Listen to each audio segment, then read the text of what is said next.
I first saw sweet peas growing at a botanical garden and I loved them. They were so beautiful. But it wasn't until I grew my own that I was blown away by something else. Sweet peas smell amazing and are worth growing just for that alone. And in today's video, I'm going to share my best tips for growing sweet peas so you can add them to your garden too. My name's Angela from Growing in the Garden, and I garden in Mesa, Arizona, Zone 9B. I love sharing garden inspiration and helpful tips so you can be successful in your garden.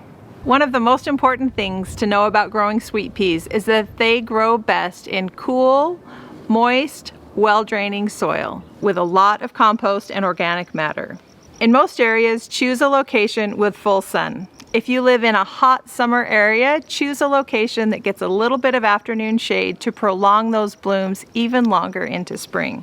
The best time to plant sweet peas depends on your location and climate. In general, sweet pea seeds can be directly sown into the ground in early spring or fall, or when the soil temperature is around 50 to 60 degrees Fahrenheit.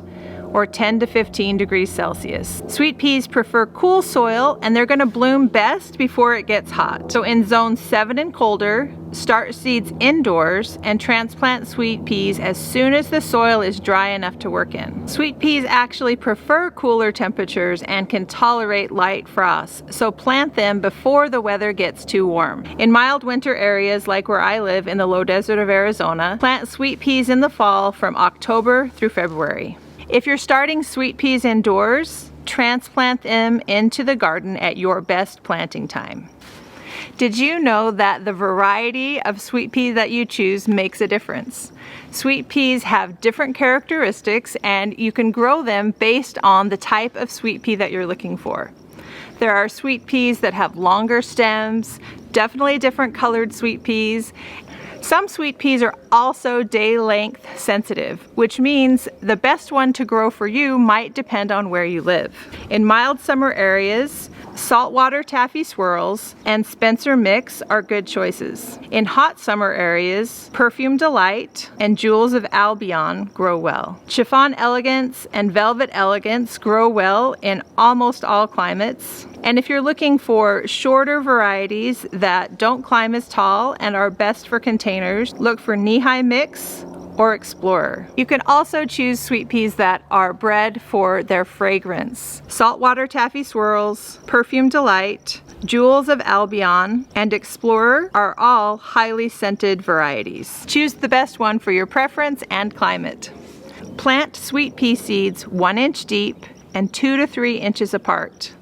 Thin to about 5 inches apart when the seedlings are 2 to 3 inches tall and they've developed a few sets of leaves. Thinning them gives each plant enough space to grow and receive enough sunlight and nutrients. One thing you'll notice about sweet peas pretty quickly is they need something to climb. Sweet peas can grow large. Most sweet peas can grow to heights of 8 to 10 feet. Just about any kind of trellis will work to support sweet peas. There are a lot of different ways to choose from. I've loved growing my sweet peas on this arch trellis this year. It's been beautiful.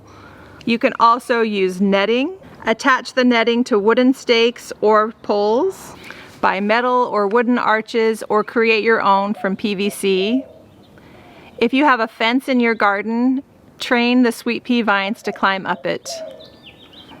I have a rebar trellis in another part of my garden, and this year I planted some sweet peas at the base of each stake. Then I also added in some bamboo poles, and then I wrapped jute around the sweet peas to support them as they grew. I also have an obelisk that I love putting in a container and growing sweet peas in that container, and they happily grow up the sides of that trellis. Now that your sweet peas are growing and you've given them some support, what's the best way to care for them? Adding mulch around the base of your sweet peas will help the plant retain moisture in the soil and it will keep the weeds down.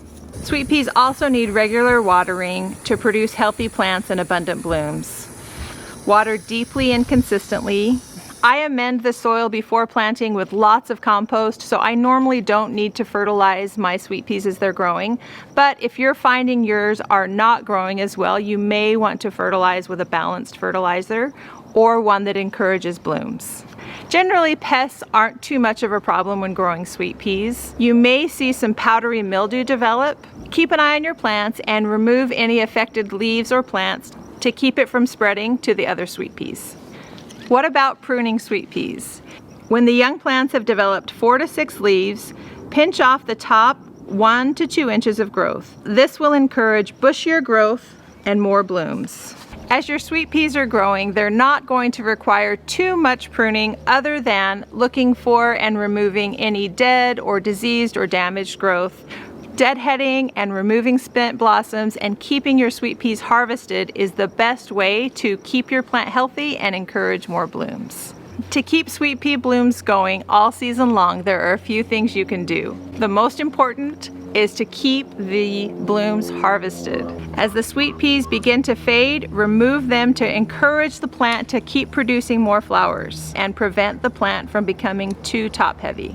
Water regularly and make sure the soil doesn't dry out completely. You can also use a balanced fertilizer every 3 to 4 weeks. Keeping the plant supported will also encourage more blooms. Plants without support are more likely to tumble over, and you won't get as many blooms from plants that don't have good support as they're growing. Cool temperatures are another part to keeping the sweet peas blooming. Once temperatures begin to heat up, you're going to start to see those blooms begin to slow down and fade. The plants really don't like the hot weather. My sweet peas that get full sun will bloom the earliest, but they will also stop blooming first because once it gets hot, those sweet peas don't like it. Those plants that get less sun will bloom longer into spring than those in full sun here in my hot summer Arizona garden. I love having a freshly cut jar of blooms to share with friends.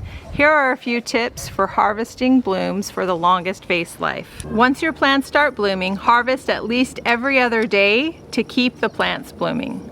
Just like with any flower, they're best harvested first thing in the morning. I like to carry a bucket around with me when I'm harvesting sweet peas and put them in that bucket and put them in water right away.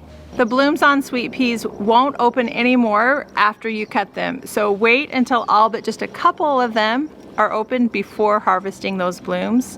One thing I love about using sweet peas for cut flowers is that there are no leaves below the blossom, and so there's no leaves to remove. You simply put them in a vase. The blooms will generally last 5 to 7 days, and if you add a preservative, that will increase the vase life by a couple of days. And finally, my last tip for growing sweet peas is to enjoy the fragrance. This time of year, I will find any excuse I can to be in the garden, and sweet pea blooms are a big part of that. I love the fragrance. I cut handfuls of blooms and bring them inside and enjoy that fragrance. So if you're growing sweet peas, don't forget to stop and smell the sweet peas.